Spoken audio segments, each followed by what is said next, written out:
Assalamualaikum warahmatullahi wabarakatuh.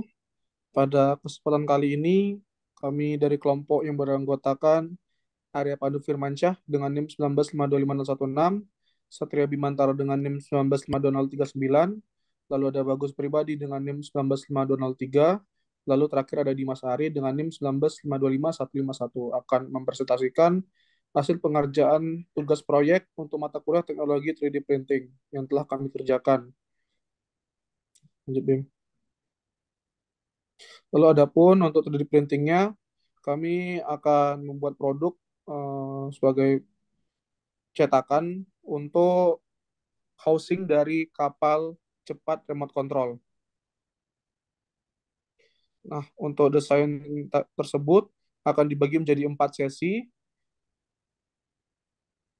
Yang pertama adalah bagian depan atau bagian moncong kapal.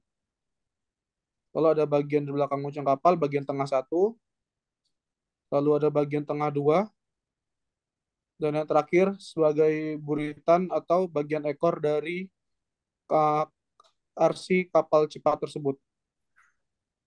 Lalu untuk pengeprintan 3D print ada parameternya, yaitu yang pertama quality layer height itu 0,2 mm. Lalu untuk wall thickness-nya 0,8 mm dan wall line count-nya ada 2. Lalu parameter selanjutnya infill density-nya kita pakai 20%.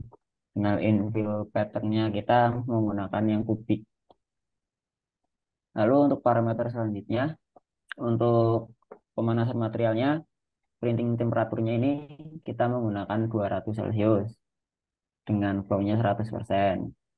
Lalu untuk speed-nya, print speed-nya kita pakai 50 mm per second, infill speed-nya kita pakai 50 mm per second, dan dan wall speed-nya 25 mm per second. Lalu untuk travelnya, kita reaction distance-nya kita pakai 5 mm per second, dan retraction speed-nya kita pakai 45 mm per second. Lalu hasil 3D printingnya. Untuk hasil 3D printing sendiri, apa ini? Sebagai berikut, yaitu ada bagian depan, bagian moncong, kemudian ada bagian tengah satu, bagian tengah dua, dan bagian ekor. Yang kemudian seluruh bagiannya akan digabungkan atau diassembly menggunakan lem, dan hasilnya akan sebagai berikut. Kurang lebih seperti ini jika sudah dilem atau disatukan semua bagiannya, dan langkah selanjutnya yaitu proses laminasi atau melapisi dengan karbon dan memberikan lapisan resin. Untuk lapisannya kita menggunakan karbon hitam yang akan dilapisi secara menyeluruh di semua bagian permukaan luar pada produk. Jika sudah dilapisi secara menyeluruh dan rata, kemudian dilapisi dengan cairan resin. Kurang lebih seperti ini, dan hasilnya bisa dilihat nampak masih ada bagian yang kurang rata dari pelapisan karbon dan resin, yaitu ada sisa-sisa resin yang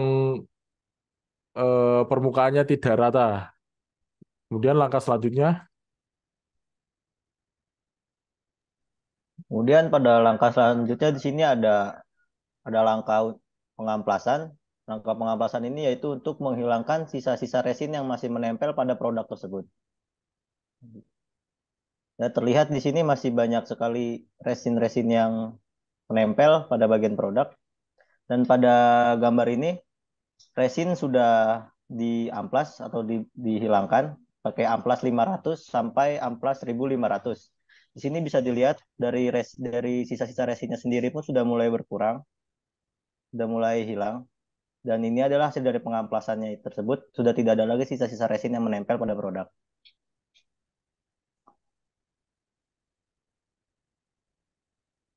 Ya, untuk kemudian setelah diamplas atau dihilangkan dari sisa-sisa resin yang menempel pada produk, kemudian dilakukanlah proses pengecetan menggunakan cat clearing.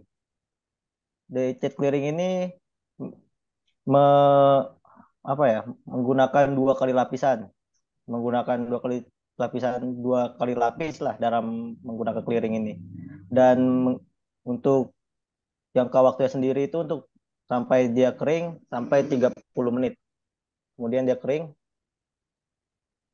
Nah, setelah kering beginilah hasilnya dan barang atau produk ini bisa segera digunakan. Sekian hasil presentasi dari kelompok kami untuk tugas proyek mata kuliah teknologi 3D printing. Mohon maaf jika ada kesalahan. Wabillahi taufiq wal hidayah. Wassalamualaikum warahmatullahi wabarakatuh. Waalaikumsalam.